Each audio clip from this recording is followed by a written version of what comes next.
Hello, and welcome back to the final session here, which is a panel discussion with all four of our authors, Carribean Fragoza, Carmen Boullosa, Manuel Muñoz, and Fernando Flores.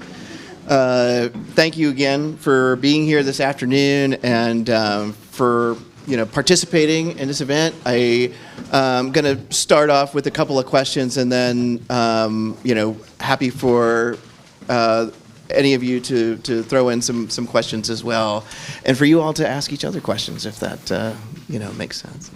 I think there are a number of places I could start, and one of them maybe we talked about landscape, and I think maybe that makes sense to sort of talk about that a little bit more, because I think as I noted with Fernando and Caribbean, like the bios note very clearly like where you're from, right? And that's the same for you, Manuel, about Dinuba.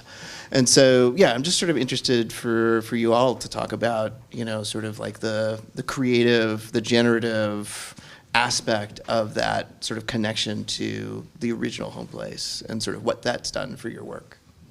I can jump in, if that's okay. Yeah, I think about landscape a lot, and I write about place a lot, and I'm interested in how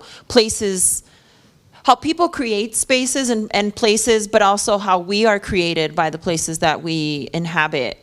And so, anyway, that's something I think about a lot, and I was thinking a lot about landscape, especially for Manuel and Fernando, just listening now to you about the landscape and the particularities of especially labor that belong in these places, like the landscape, Fernando, that you were describing.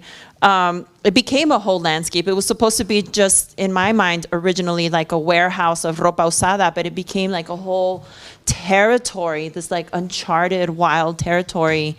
And it had all these rules, like the rules about weighing a person to protect against theft, and then I was thinking about Manuel's. If anybody attended yesterday's or has read any of Manuel's work, particularly the story that you read yesterday, you were talking about just like all of the very specific rules of the labor involved in agriculture, and I think for people that are not familiar with these worlds, with navigating the world of agriculture, farm labor, or in my case, like the party crew industry, it's so specific to geography in some ways, and it contains all these like really intricate but essential rules, and they're essential to the people who have to survive these landscapes and have to find a way to live in them.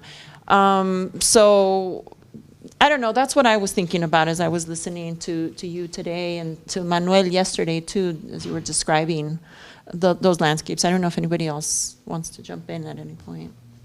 Yeah, is this on? Yes, it is. As you're speaking, I'm thinking back to when I started writing stories, exclusively stories. When I was doing my graduate work, I was working on a novel. It was an avoidance tactic because the people in my cohort were short story writers. All of them had been published in journals already, and I was the one in the cohort that had not. So in order to not feel like I was ever going to compare with them, I was working on a novel. I'm doing a whole different thing. When the MFA was over and I had my own time to, I'm not going to show this to anybody, it's just for me, I sat down at College Town Bagels in Ithaca with my notebook, and the first line of a story that would later become Campo was, "The town nestles a space for itself in the foothills," or something like that. But I recognized already that my mind always went first to the land, even before I thought about the people who inhabit it, work it, are worked by it, and so forth. I'm drawn to always describe it in many ways. And one of the battles I know I have for myself is feeling that this landscape, which is very familiar to me, it's largely agricultural, largely rural, feels like, well, you only see it one time. But in fact, it's my duty to keep reinscribing it because of seasons, because of what's happened within it, or so forth. So that's one aspect of the writing that I think is important for the landscape. Either one of you, is he kidding?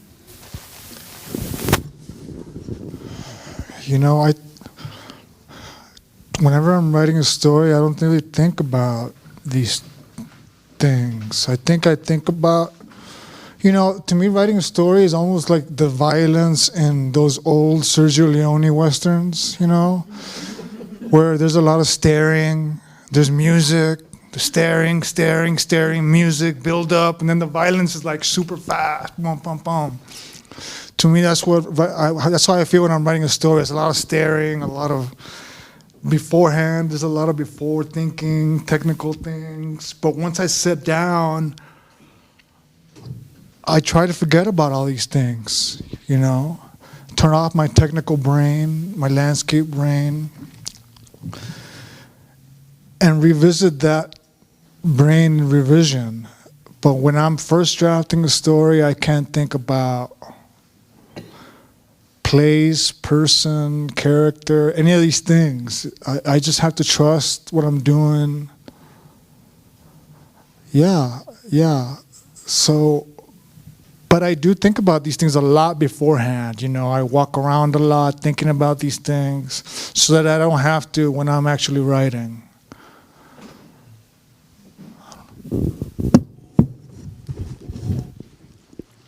It's a very tricky question. For me, extremely tricky. I might be wrong, but the word landscape makes me think that you are in the other side. You are looking at a distance, so that you have that scope of view. Is not the place where you are at, but the view. And I never approach any text, I think, well, never is a hard word, from that distance. Let's say it goes more from the body or the atmosphere, the perception of what touches the skin, not that, because the landscape is not even the otherness. It means, I think landscape, I might be wrong, but I think landscape, and I think somebody traveling and looking at the landscape of Salt Lake City, that's very impressive. But I look at it and I feel I read it as beauty, but that wouldn't pull me to write unless I was able to think of the landscape as a body, or as the landscape as an action, or as terror, or as violence, or pain, or memory, or loss, or something. But landscape, I think, is not my thing. But maybe I'm focusing wrong. Let's say that I don't have a window as a writer, but I have a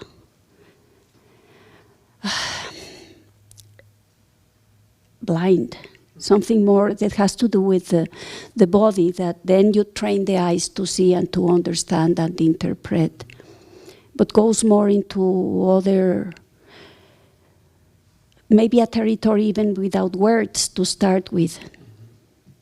Feeling is a too charged word, but not more the atmosphere. So I don't know.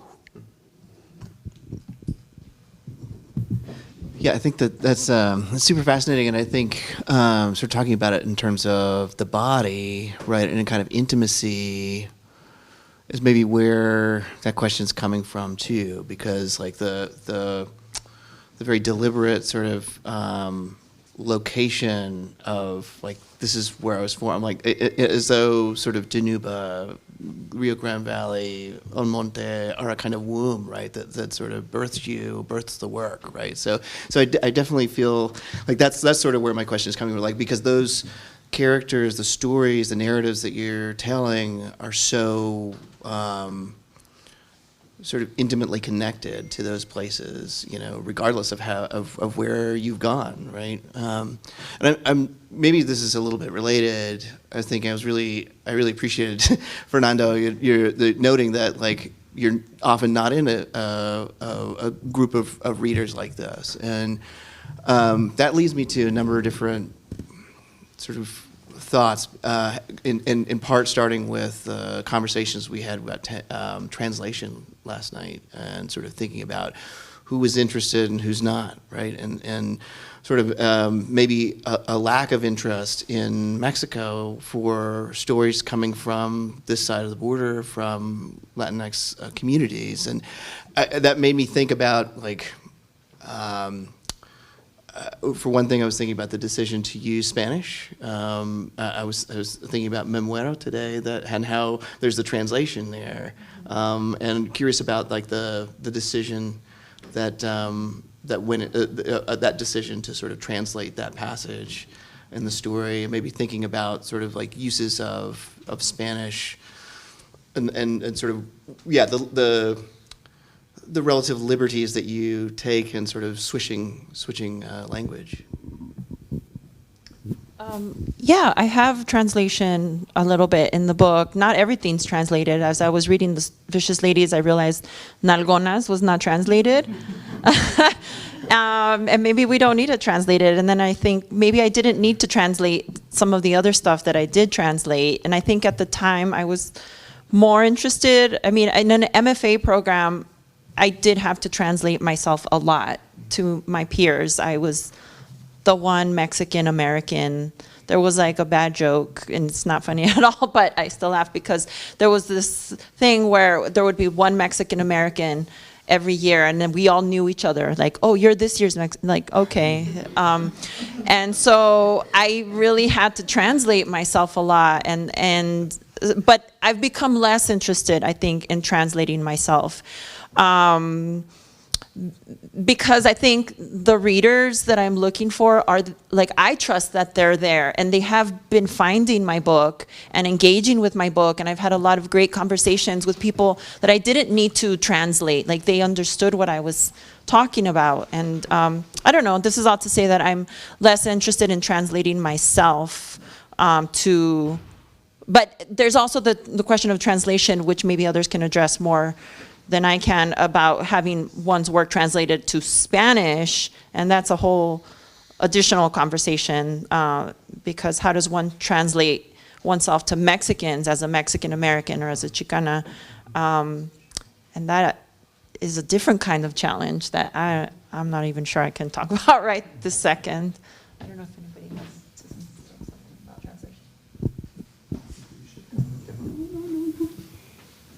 I would like to return to your first question from another side. And it is that, yes, in fact, as a writer, I am not thinking of a landscape, but as a reader very frequently. And when I read them I was thinking how different they are. So there's this idea of the frontier as if it was a territory, but precisely it is not. It is many territories. And I wonder, because frontiers, that thing that we call frontiers, always teach lessons to the rest of the stable bodies. In fact, let's say that those stable bodies that are inside survive thanks to the lessons of the frontiers. And I was listening to them, how incredibly different they are, and how their own particularities of the frontier to which each one belongs to, that are very different, permeates and taints their literary persona. That's why I couldn't answer my question, because I was thinking of them. And how you then, as a reader, really have not only the window, but you are invited into their worlds. And that destroys the concept of frontier, because that becomes a common or a land that you can inhabit, not as the land of something that is in a frontier. That means almost something worse than to be outside. But the frontier as a skin, as what is able to perceive what is around, inside and outside.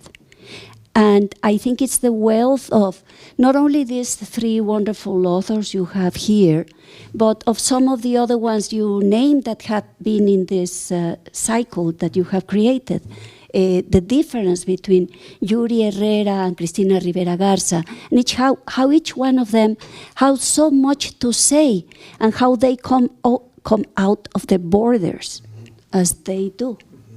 So I can talk about that first question you asked as an audience, but as a writer, I don't dare, because I live in another, because of what I said. So sorry for the out of sync answer. So going back to translation.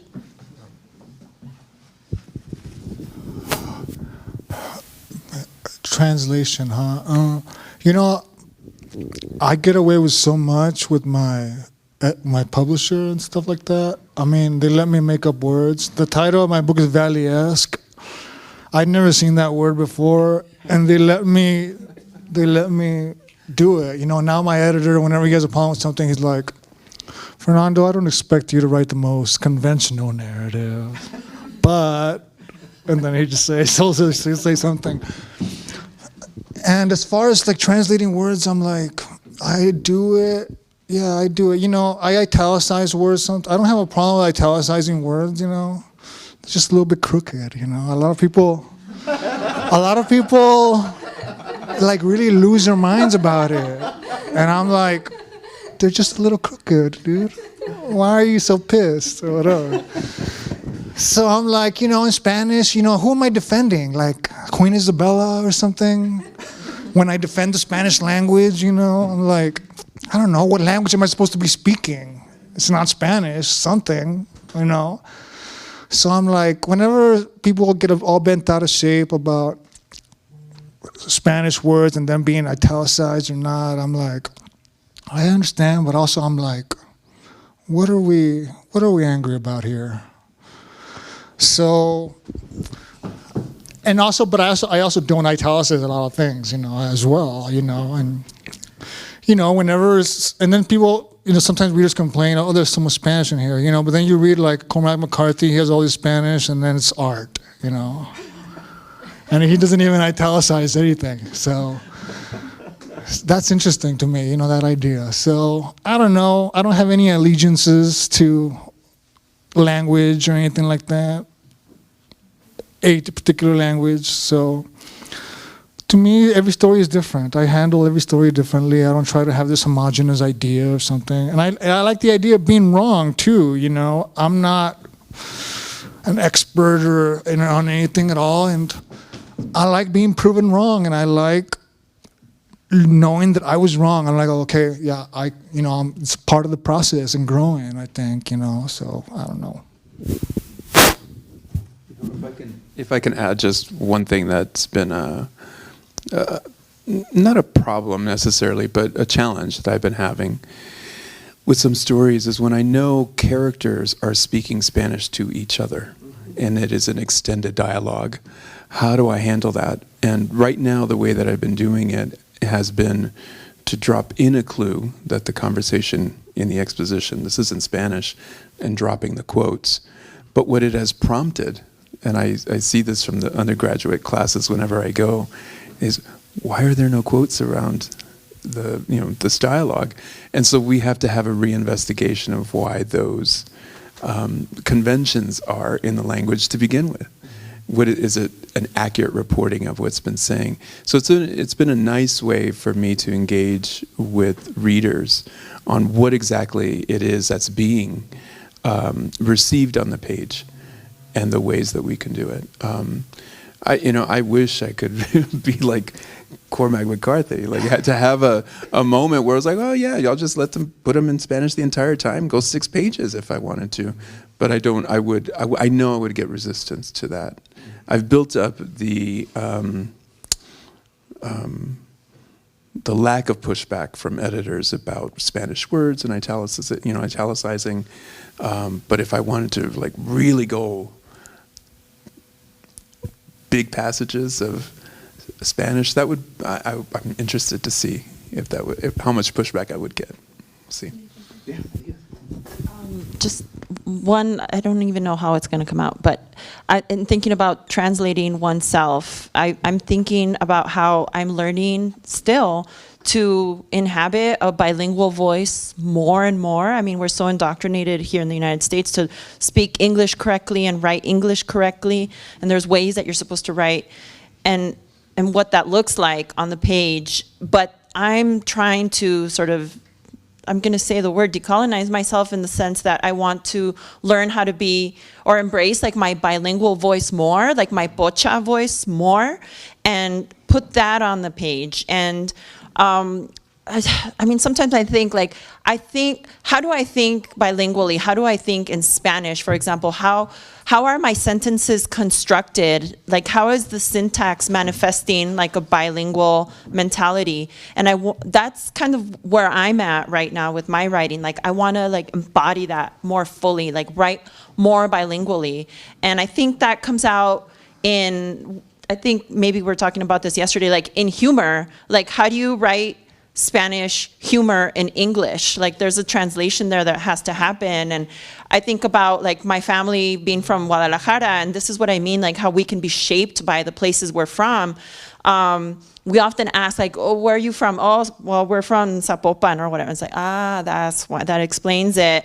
But there's also like a humor, like my family, they throw shade, you know, they're like real like chingaquedito, you know, they really talk shit to you, but like it's funny and also like cutting. And I kind of want to embrace that more. Like, I know it's kind of maybe toxic, but it's also like a really interesting, like it's an interesting like challenge. Like, how do you embrace that and like a sensibility and like a play with language? There's a lot of play with language that I want to bring. So I guess I'm trying to find like more ease and more ease in my own like bilingual like self and voice in the writing. And that's something I'm always trying to find my way into more deeply. You know, if I can add a little bit to that, you know, listening to y'all, you know, especially like in my novel, Tears of the Trufflepig, a lot of the dialogue there, you know, I had a lot of conversations with my editor about this. Like some of the dialogue is kind of odd, I would say, because I grew up watching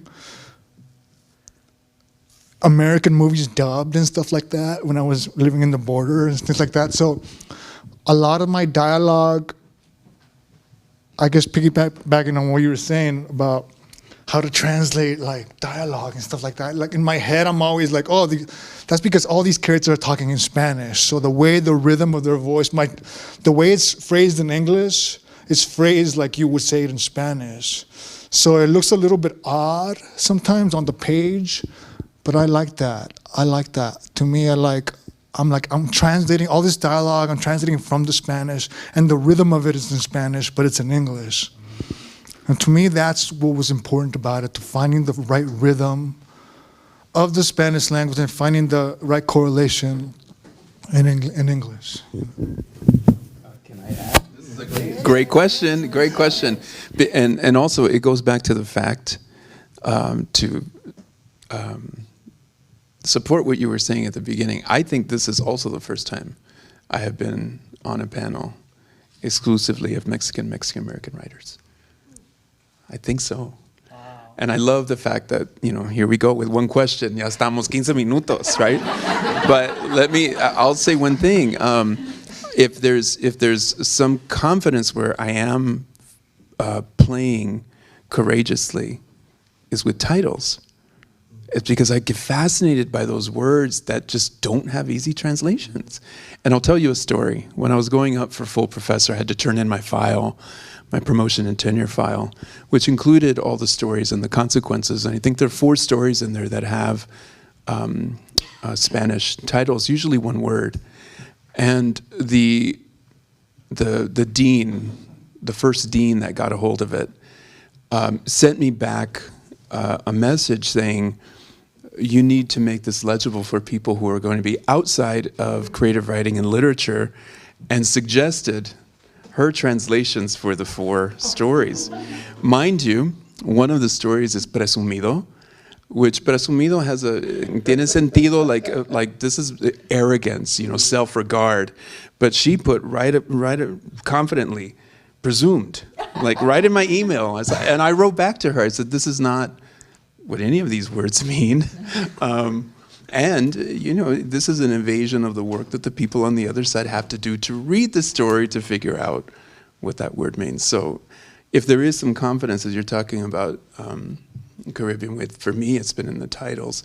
I'm still figuring out, what to do within text. So that's why I'm fascinated by the responses that we're already getting. Yeah, great.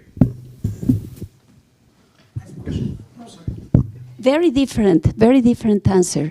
When I was about to be 7 years old, my parents decided we were a missionary family, which was very unusual for a Catholic family. They were radical, right-winger Catholics, and we were about to travel to India.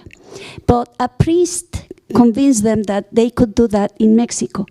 So we went to the Huasteca Hidalguense to live in a then little town. There was then no highway to arrive to it, where Spanish was barely spoken. And people talked about mainly Otomi and Nahuatl, which we didn't speak. And we lived there a year. My father founded the seminar. My mother opened a dispensary. We went to the market. We went to a school of nuns. I came from a school of the Opus Dei, which really was something. So a school of nuns who, yes, spoke in Spanish to the students that, yes, did not speak Spanish.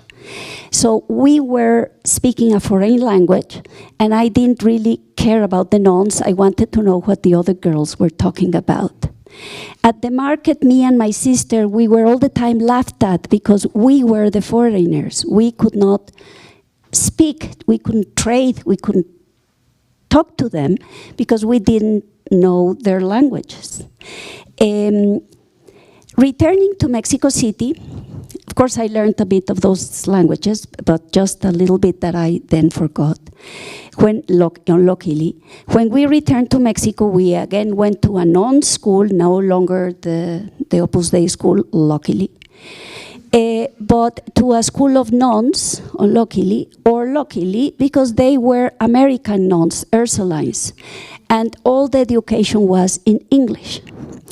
And I wanted Spanish.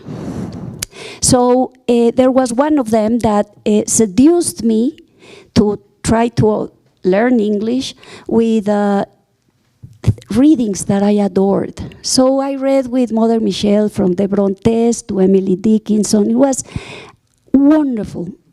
From the very beginning, yes, we started the Little Women, but all the books, all the readings were in English. But I don't write in English. I can't. And I dream in Spanish. I have been living in New York for many years, but I have this thing that maybe it should be analyzed in front of a shrink, because I see my partners of the table that are talking of their own translations of themselves. Though yesterday I was asking them, and why don't you translate yourself? And they said no. But they would be very possible, they could perfectly translate themselves into Spanish because they are totally bilingual. I am not. I've always refused to be a literary English speaker or English writer. My dreams are in Spanish, my world is in Spanish, and maybe it's a matter of those moments of my childhood where possibly I could have turned an Otomi writer or a Nahua writer if it had not been the case of the parents I had and their adventure in which I was just tagged along. And then misplaced again back in Mexico City with the American nuns. So it was all like a little madness of languages.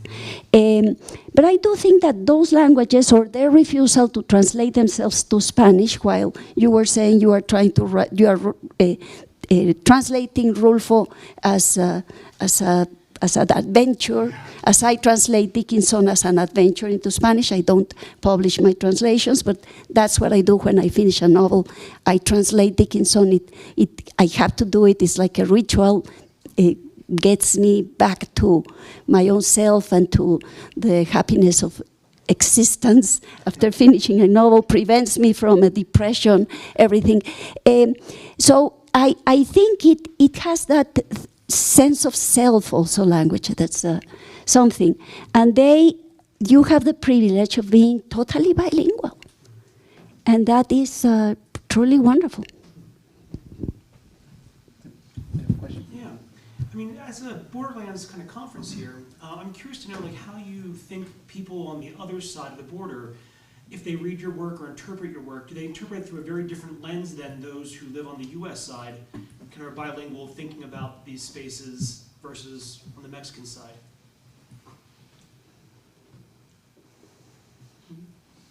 I mean, I tried to answer this one last night. That's why I want to kind of give it over to either one of you guys. Yeah, Vale? Yeah.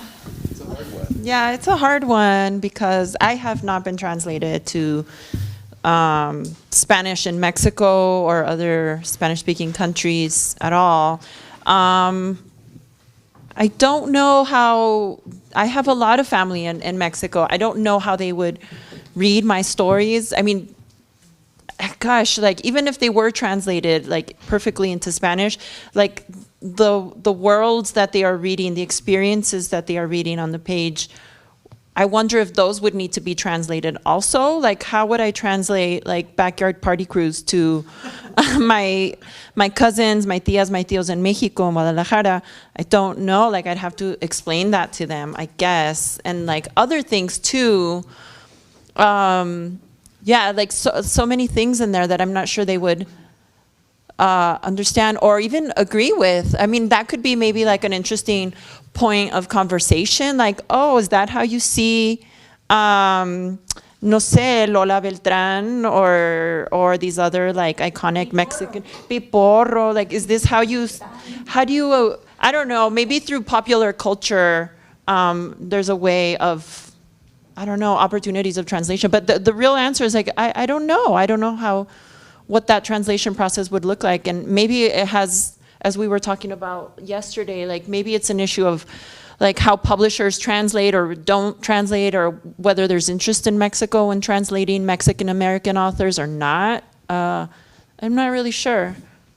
Yeah, you know, I'll also add with my stories, my work tends to be situated, even though I never actually pinpoint dates, the 70s and the 80s. So even that sort of period as a historical era kind of also limits what could be thought about, said about it, maybe from another perspective. So I'm wondering how much interest there would be. If there is a benefit to the consistency in terms of landscape, then it might, all the stories taken together across 3 books and maybe 1 novel can give a picture of the place.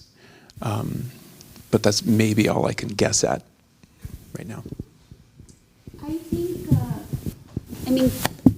I've never left Mexico City, though I work in New York City. I think that the relationship of Mexicans with the Mexicans that live outside the border is very complicated. Not only complicated, we hate the gringos in Mexico. The memory of the invasion of the gringos to our land, where our women were being raped, the memory of the gringos stealing half the nation, the memory of the way the gringos treated us, our relationship with that country that's our neighbor, but it's our worst enemy. All that together with a kind of adoration. So the Mexicans that cross the border, and may I say, the last years, the country lives out of them, meaning that we receive more from our workers in the USA than from the oil that is exported from Mexico. It's our first source of income from abroad. It's 20 million Mexicans killing themselves to send the money to their families in the other side of the border. And instead of being a sense of brotherhood, it's a very complicated relationship, completely psychotic. So that's the only way I can explain that these formidable writers have not been translated into Spanish, because equivalents of theirs that are not Mexican Americans are translated into Spanish, are adored because they are gringos whom we hate. So totally psychotic. It's a thing. That's how I read it, but maybe I miss the point. But I do think it's a thing, a very big thing, are very complicated relationship or non-relationship, intense relationship with between Mexico and the USA. I would say that. Now, if it's less realistic, if it's less to meet the real vicious ladies, the real Casimiro, then maybe if it's more bordering the fantastic, maybe can be swallowed better. Not because non-realistic literature is more appreciated in Mexico, but because of this conflict. It could be this will finally change. I hope so. But it's difficult. Very difficult. I think it's very important that important Chicano writers have gone to live to Mexico, have bonded things in Mexico, have been changing also the attitude towards the Mexican, trying to change the attitude. But still there's like this resistance. Deep. We heard it from our grandparents, we heard it from our grandparents. They've stolen our land, etc., etc., etc. It's not that I feel it myself, but it's what I see.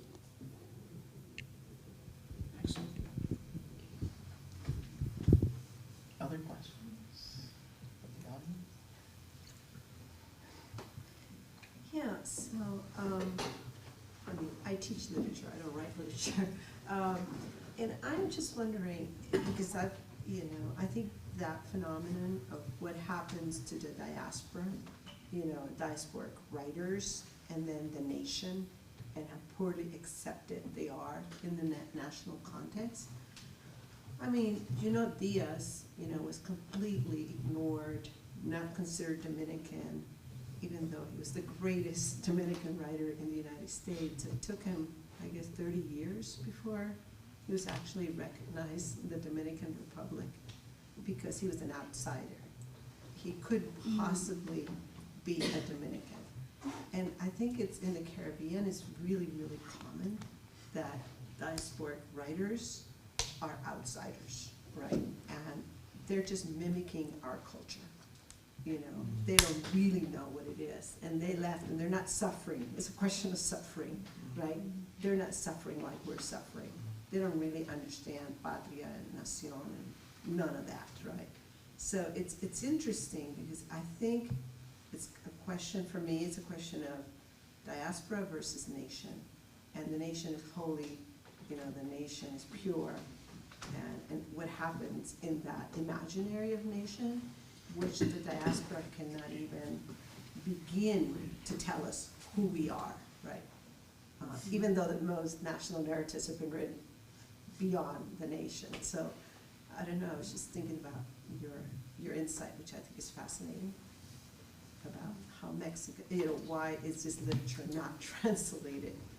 Because there's much that could be said, right? And there's so many millions of Mexicans that live outside of the national borders. So.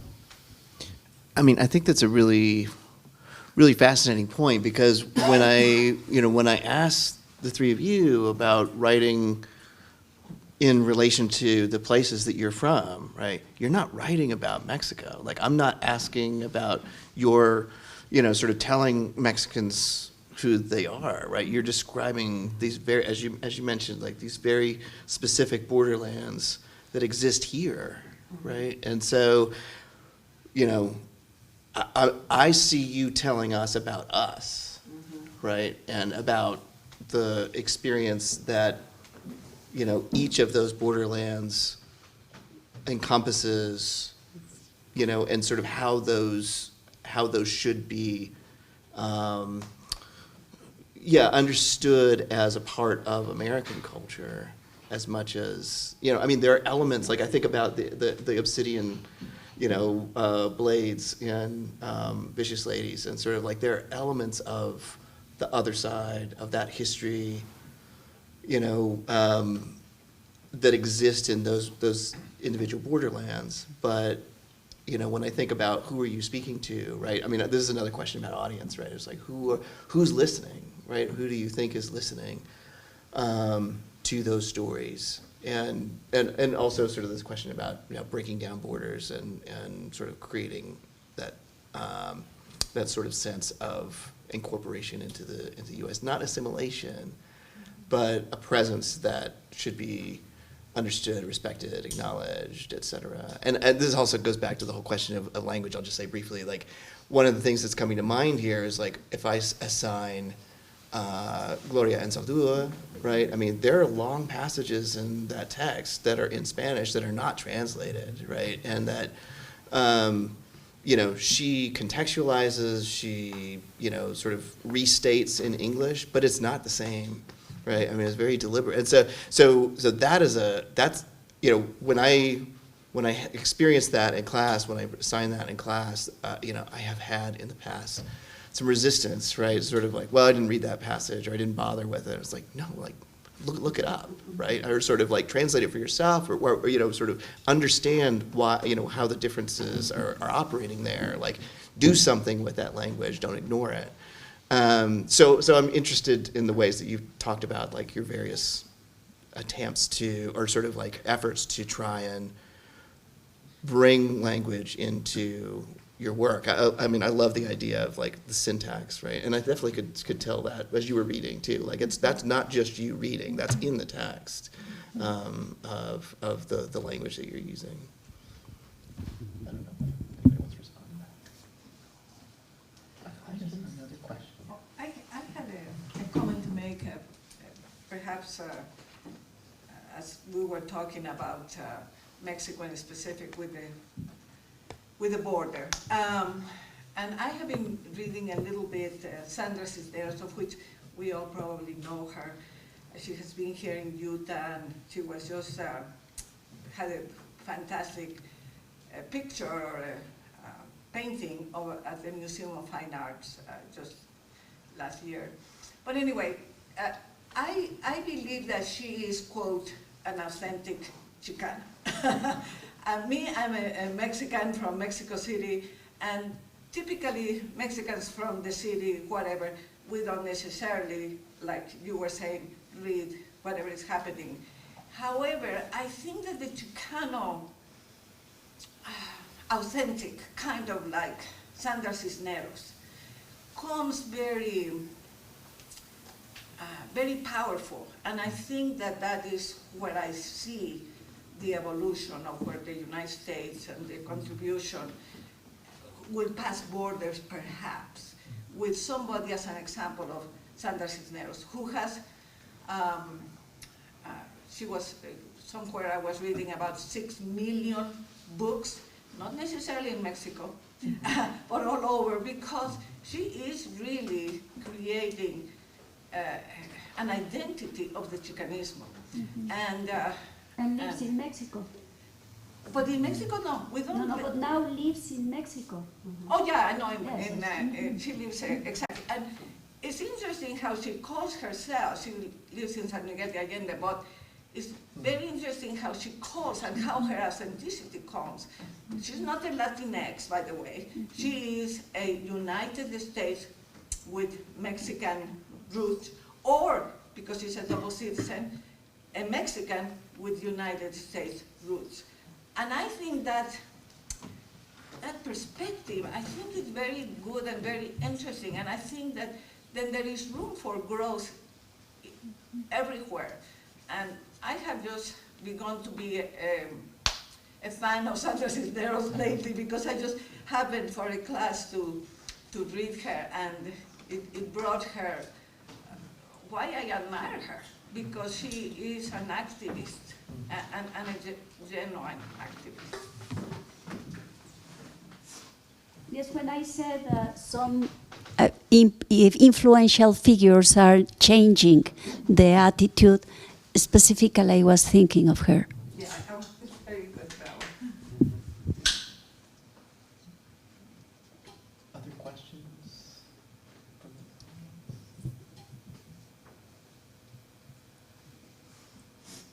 I have a question.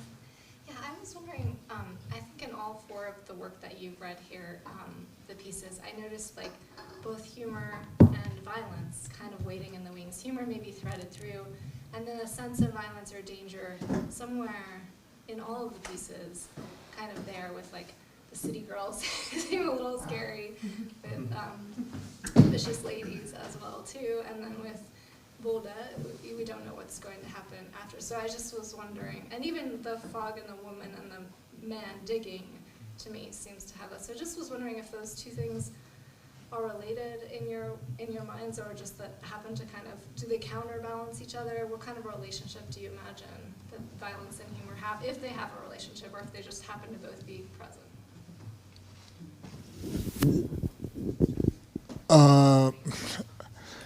You know, I don't write anything unless there's more than like 2 or 3 things going on in the story. Otherwise, I become like, I'm like, why am I writing this? I'm like, what? Why? There's so many books being published. Why write another book? You know. So unless I can engage with something in a way that only I can, I don't pursue it. So if something is violent, I don't necessarily go chasing violence or humor. And I'm kind of skeptical of humor. When somebody's just trying to be punchline-y or something. I'm skeptical of agendas. I never really have an agenda. You know, when people ask me about the politics, my books and things like that, yes, they're in there, but that's because, you know, it's everywhere, you know? And I don't even have to try for it to be in there, you know? So I'm very skeptical in approaching a story unless there's like 2 or 3 things going on and I can't figure out what it is. I'm like, what is this? I don't know. I just got to finish it. Sometimes I finish it and I still don't know what it is. And I'm like, I don't know. So, I don't know. All those things are very tricky. To say like genre is tricky. I can't say I'm going to write a book or I'm going to write a story that is this kind of story. And actually a while ago, like right before this book got published, I stopped, or in the process of writing this book, I stopped approaching stories conceptually.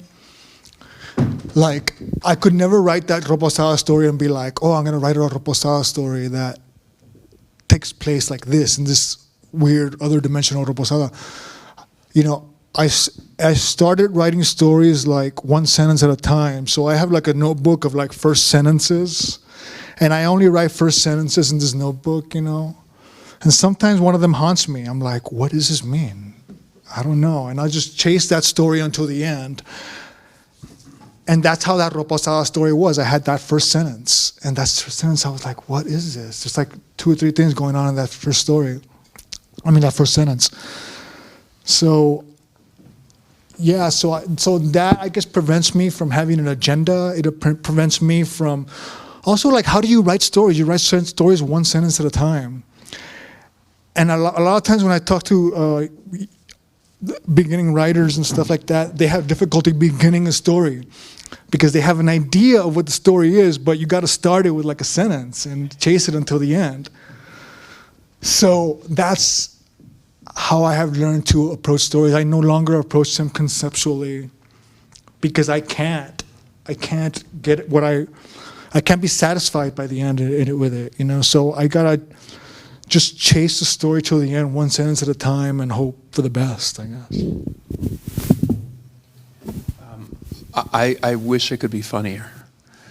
I'm just not a funny person. So sometimes when I'm reading aloud and a line has gotten a laugh, I absolutely didn't plan for that to happen.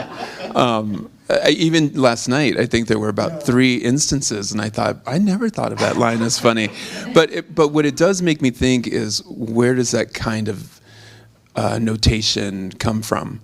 I think of my parents' voices. They're very good oral storytellers. So, like for example, the line about one of the kids having a rat face, like that is straight out of my dad's mouth. It comes from meanness. It comes from, but because we're at the kitchen table and we're talking about people outside of the house, there's a safety in being mean. So I think I can trace where some of my humor comes from, but it's there very rarely. And y'all don't know me very well, but I can be funny with a couple drinks, and but I don't write that way. I don't write that way. Violence, on the other hand, I hate to say, but it comes naturally. I going back to how we were starting this conversation and how my mind works first with the land, who's in it, and how they live with it.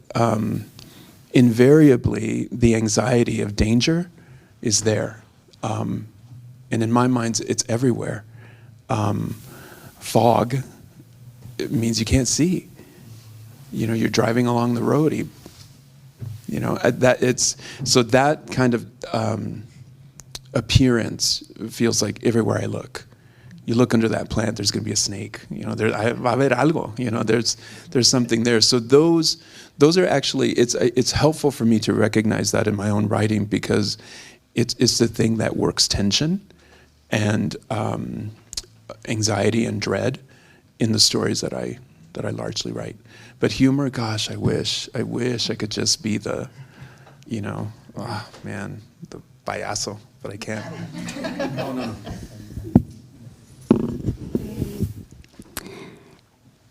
I never start, I do start with a phrase, but if I'm writing a novel, I only have the title, and I know what I am who's going to be my main character. But let's say my novel, Texas. I found by chance the character. I was looking for something else. I wanted to write about a father of a disappeared that had been looking for his child and had just been murdered. And his name was Juan Nepomuceno Cortina.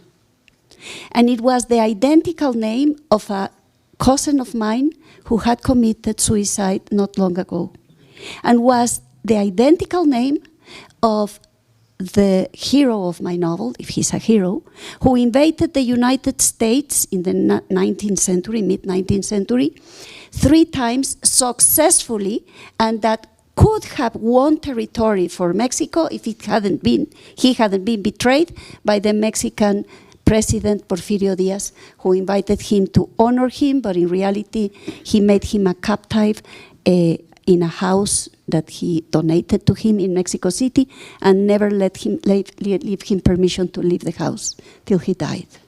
He left the house in a white coffin, very humiliating, as if he had been a pure boy, and he had been the only Mexican that invaded the USA 3 times and won his battles. So I found him, I fell in love with him, and I started first understanding what was going on, the characters that were around him, how the story came, the beautiful Thompson biography about him. So research, looking, and then I saw the scene, and I saw the gossip, and I said the gossip is going to run, and I started seeing the characters, like hallucinating the characters and working on them and doing my little plans and maps, how it was going to move, and I wrote it. Maybe I wrote it very fast, but it took me years to get there, or a lot of time to get where I had the mood, the tone, that miracle of language that has the thing and keeps going, and not with an agenda. Then when I talk about the book later, I can say, oh, well, you know, this guy, da, da, da. But when I was writing it, I was madly in love with him and with all that world, full of violence, and also with passages that have other things that is not only violence. And I was there and wrote it, consider it like a donation of destiny with all my novels. Yes, I work very hard, I do a lot of research, I correct 100 times, I handwrite all my books, I do plans, I do maps, I work and work and work and work, and then suddenly it happens. And then happens, it means the joy of writing it, and then the tones, and I think there's a lot of humor in that novel, I don't know why, but it has it. It was like not my doing. When I'm finally working, it's like if a writer was a kind of archaeologist that found a piece there, and you are just cleaning it to let it go. Start walking.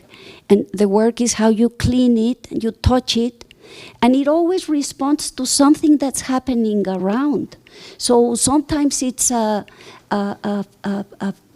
private fantasy or a private curiosity, like with my Eve.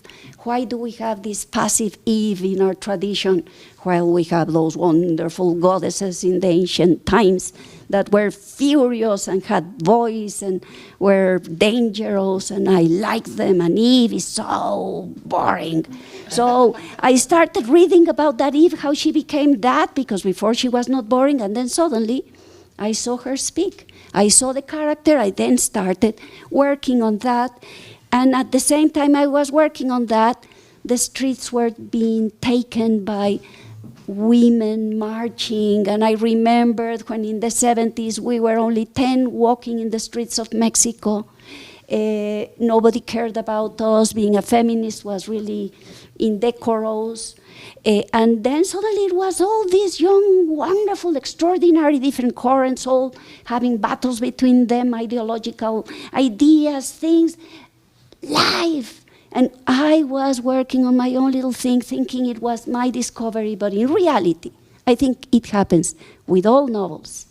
They are written by them, by the others, by what's happening outside, by the atmosphere, the world. One thinks that one is apart from them, writing alone like a mad woman in its own manias. But no.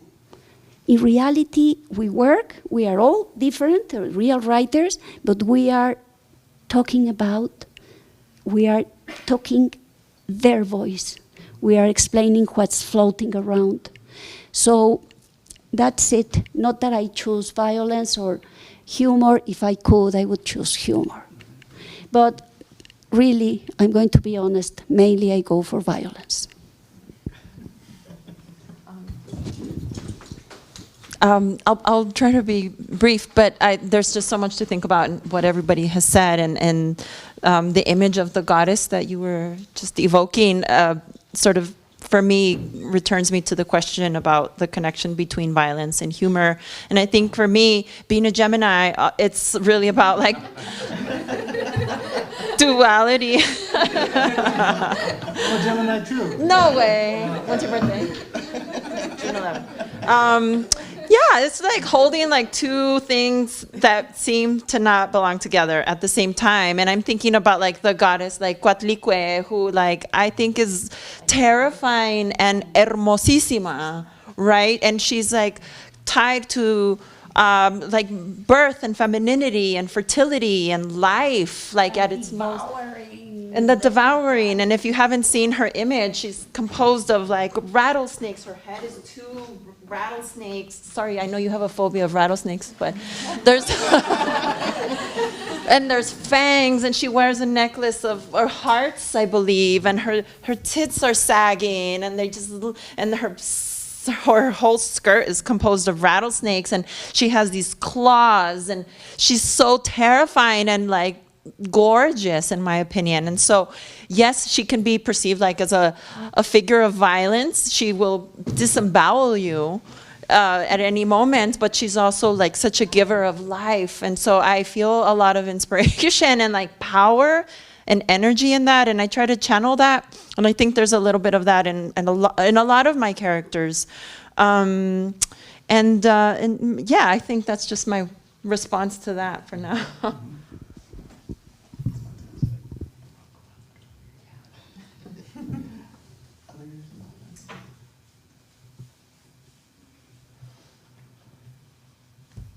I am thinking about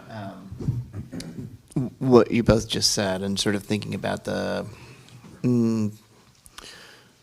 sort of movement to demand, right, a femicide law that's passed in Mexico. But I think in all the texts, we still experience a substantial amount of machismo, right?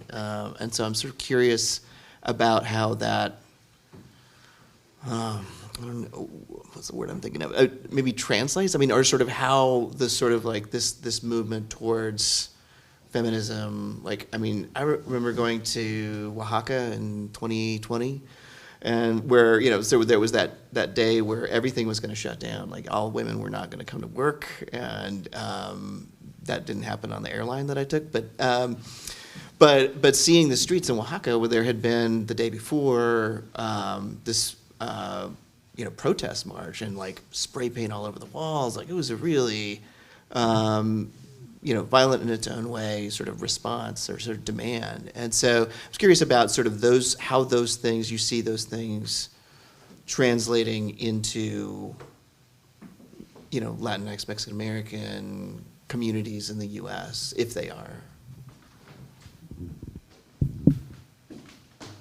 I'll just jump in very quickly. And since you mentioned Oaxaca, I'm thinking about an important experience that I had in Oaxaca when I was much younger, doing a field research program down there. And I was hanging out with graffiti writers, and we were literally just tagging the whole place up. And we were also traveling and meeting up with other grafiteros. But an important part of the trip was to visit Juchitán.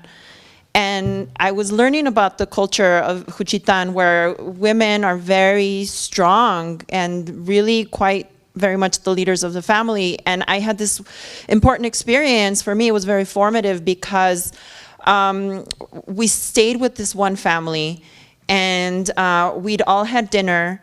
And I was raised that when you have dinner, well, first of all, you serve the men first, and then the women eat last after the children and the men have been served and have eaten, and everybody has what they need. And then after you clean up, you immediately get up and you pick up the plates, and then you go wash the dishes and do all that. So as soon as we finished dinner, I was ready to get up and clean up, and then the mother says, no, they're going to do it. The men are going to do it. And sure enough, the husband was up and picking up the plates and cleaning, and all the men had migrated to the kitchen, and they were all washing the dishes. And she said, you and I are going to talk. And I think that was the first opportunity I'd ever had to given to me by another woman to speak and to tell my stories. How did you, a girl from Los Angeles, how did you end up here in my house? Like, what is happening? And she just wanted to know my story. And I had never been asked to share my story like that while the men cleaned and did all of that labor. And so that was a kind of feminism, I would say, that I learned. I mean, that is just so, that was empowering to me. It was an important moment. But since you mentioned Oaxaca, it was just such a formative experience for me. I thought I'd share.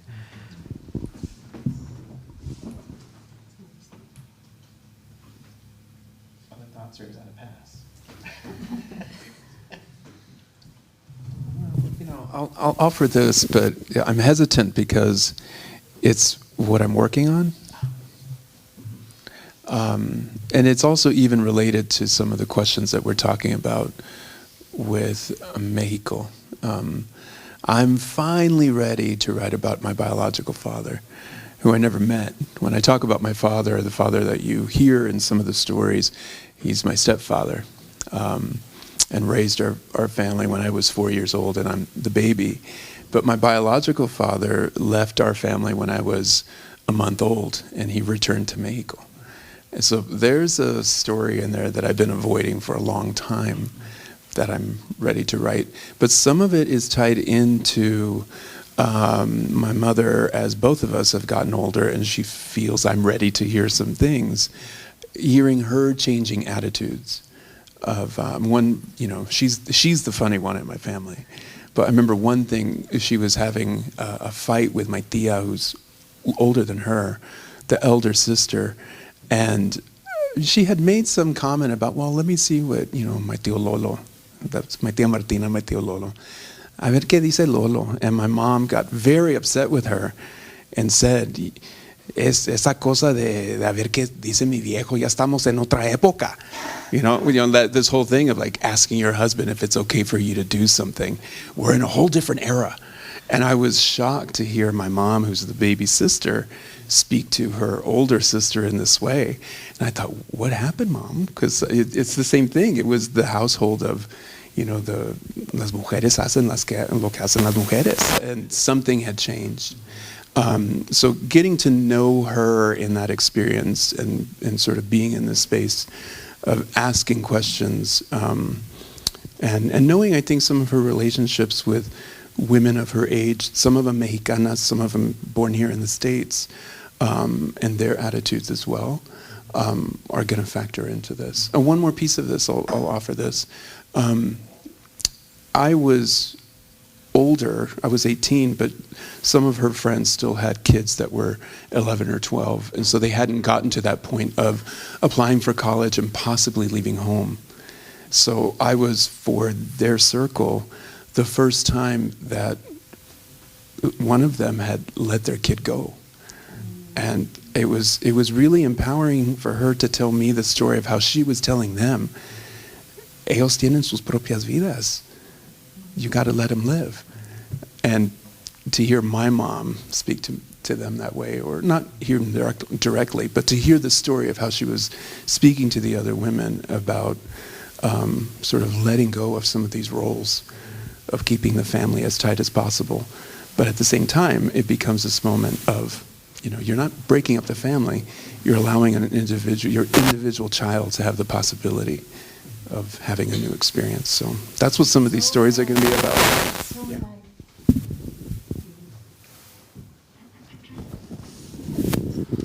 Yeah. I'm the product of several music scenes from South Texas. So I tend to have that kind of attitude towards my work. There was a certain point in time, like I want to say around, what year is this, 2024? Like 15 years ago, when I really started thinking about the femicide in Juarez, and I became really not obsessed with it, but haunted by it. Reading anything I could about it, and wondering how I can acknowledge this in my work without acknowledging it directly. How can I have all these themes of gender-based violence, feminism, and kind of smuggle them, for lack of a better word, towards the reader, So I ended up kind of like wrestling and kind of like really grappling with these things in my first novel, Tears of the Trufflepig, and the way that I ended up balancing it in that novel without really like just shoving it down the reader's throat, was to always remember that the men in my stories were busy dealing with the world that they destroyed, and dealing with the consequences of all this. Whereas the women in the story were building a new world from this destroyed world that the men destroyed. And once I figured that out, it became easy to have all these things without it being super radical and unapproachable. So I enjoy the idea of smuggling certain ideas towards the reader, like a Ropa Pasada story. You know, to me that story is about debt. It's about crippling debt, you know. So I'm like, how can I write a story about that in disguise, you know? I don't know. Other questions from the audience? And we could just wrap up with a question about who else we should be reading. Like, who should be sitting here at this table a couple of years from now? Like, who are the people that you see, the voices that you're listening to? And I mentioned this like in the context of the fact that like small press distribution just shut down today. Yeah. Right? And so like that has been this doesn't necessarily affect you all given who you're publishing with, but like younger writers, other Latinx writers, you know, diverse voices are being wounded by this. So I'm curious, like, who are the people we need to be running out, finding, listening to? You know, I'm a bookseller. I've been a bookseller now for 10 years, so I'm very aware of this whole SPD thing. I kind of saw it coming. I wasn't surprised really to see that announcement. But there's this writer named Ursula Villarreal Mora who just put out a book. We were talking about her earlier. She has a book with a small press, Gold Line Press or something, and it was an SPD book. It's called Math for the Self-Crippling. It's a collection of little short stories. But her debut novel just came out this week with like a big press or something, and I think she's from San Antonio originally. She's Mexican-American. And I love her work. I haven't read her novel, but that little book, Math for the Self-Crippling, is, I call it a San Antonio Mexi-Goth classic. You know, an instant San Antonio Mexi-Goth classic. So that's my contribution to that.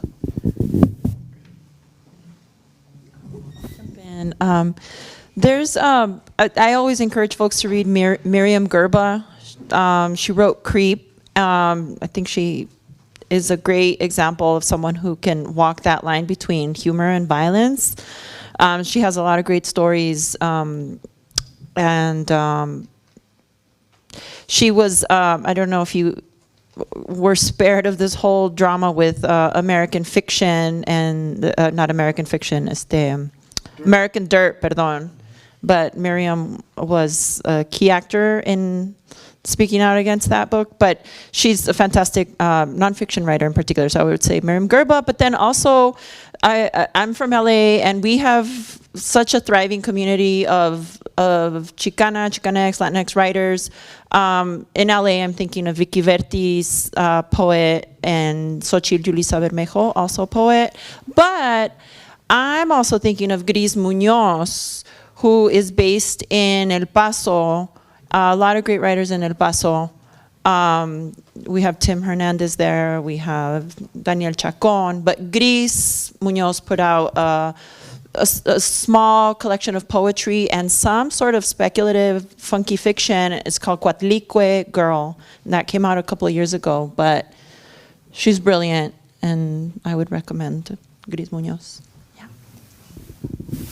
I'll just add quickly here that I know in some interview I mentioned you, and I mentioned you, just as like, these are some short story writers you need to, you know, I mean, you do more than that, but when the short story is there, it's like, I need to point these people out. Also just want to point out your involvement with Huizache and that journal collecting so many different voices and bringing them together. So if you haven't seen an issue of Huizache, get your hands on one of them. It is a really important publication. I think this is, what, the 10th issue now that they're in? Moving on to the 11th issue. Yeah, But I'm going to go the other way. I'm going to go toward the elders. There's two that I still, they're huge, but I'm waiting for an even bigger moment for both of them. That's Juan Felipe Herrera and Elena Maria Viramontes. The two of them have been just so consistent in terms of serving as kind of a backbone that opened up the spaces for writers like us to come in. But I'm waiting for the U.S. as a general population to realize how major they really are. So, yeah. You know, something that's interesting that I want to share here while people like, speaking of Elena Miramontes, who published, I think, her book of the Big Pest like 1995. You know, between 1995 and 2015, I challenge y'all to look up how many Mexican American women got a book deal with a major press between 1995 and 2015, 2016. I dare you to check it out because the answer is 0. Debut novel. That's 20 years, that's 20 years without a single woman signing with a major press for a debut novel. And she'd published before. She had to prove that she could do it, So, and I dare you even to find in that time, like somebody who published a debut novel with a major press without publishing a book before. Because once again, the answer will be 0 and you'll be shocked.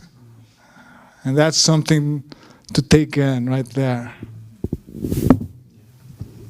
I would strongly recommend Liliana Colanzi. She's a terrific writer, short storyteller, Bolivian, lives in the USA. And Mauro Javier Cárdenas, of whom we were talking the other day, I also love his work. Those two. And maybe I would be tempted to invite a writer that is living in another kind of frontier. One you could select, there are several ones, Latino Americans that are living in Spain. And I would think of Maria Fernanda Ampuero, but the selection is wide. Just invite one to have another point of contact with another, and in another moment. Thank you.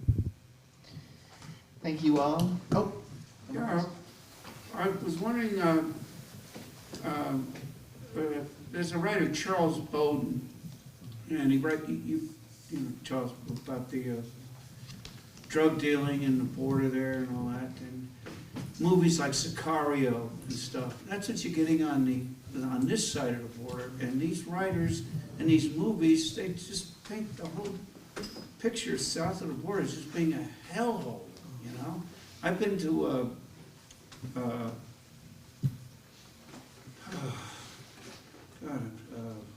Flores, and I've been to the other one on the other by the Pacific Coast. What's in it? Tijuana. Tijuana. God, I'm getting old. That's the only places I've been to in Mexico, and I get the whole image of south of the border, and the whole border is just this hellhole. Sicario, Charles Bowden, drug dealers, the hell that the immigrants are coming through when they come up through Mexico, you know. That's kind of like what the average, I consider myself very average, that's what the average American kind of thinks of the border, you know. I was wondering, and then hearing about writers that are writing about, it's, you know, real people down there, you know. You think that's a problem? The image we're getting from media, movies like Sicario and these writers that paint the whole picture down there as being a hellhole? I don't know what I'm trying to say. Gotcha. No, I think it's clear what you are addressing, and I think it is a very big problem. And in fact, violence is there. Disappeared, kidnapped, not only women, most of the disappeared are young boys between 17 and 22 years old. Just a little contribution, I co-wrote a book called Narco History, How Mexico and the USA Jointly Created the Mexican Drug War. Because that story of violence is not a Mexican doing. It was done forehanded. And just the weapons and many other things. So I'm sorry, but I am recommending a book of mine. What's the name of the book? Narco History, How Mexico and the USA Jointly Created the Mexican Drug War. It's co-written with a historian called Mike Wallace, Pulitzer Prize, and Carmen Boullosa, Mexican. It's a thing we did together. He did the American side, and I contributed to the Mexican, because I couldn't understand what was happening in my country. I couldn't recognize it. And talking about it with him, he happens to be my husband. I said this, and he immediately responded, that year in the USA, and we then suddenly discovered together it was a four-handed adventure. And the victims are not only the drug users in the USA that die with fentanyl now, but also all the mess that has been created in Mexico. The book is not too recent, unluckily. It's not written to the moment of this, but it addresses the origin of the problem, of that enormous problem. And just wait for Trump, but that's another story. And I think that's also tied into what I was saying about Elena Miramontes, and how in that 20-year gap, what is the dominant narrative? These narratives are important. A single author in those 20 years, a single Mexican-American woman with a voice in a big press, in that very, very crucial period of time. What is the dominating narrative? These other dominating narratives take over because there's nothing else out there. Because these are the kind of writers that a major publisher would say, they don't sell.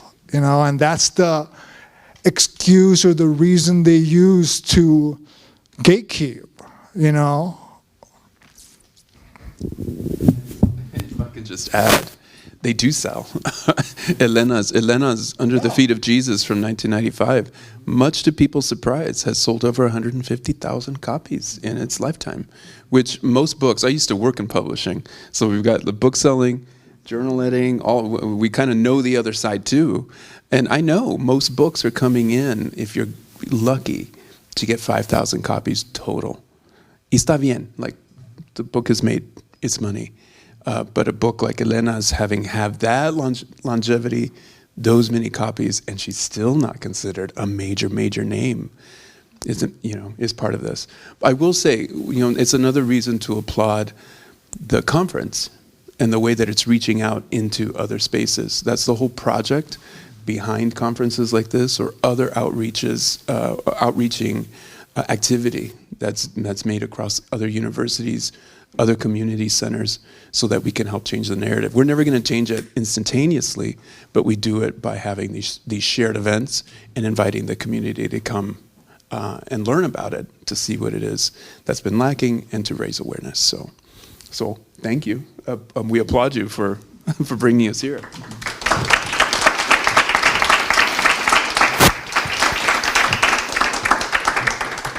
Thank you all. Thank you so much for sharing, your time, your work, your words, wisdom. Thank you. Thank you, everybody.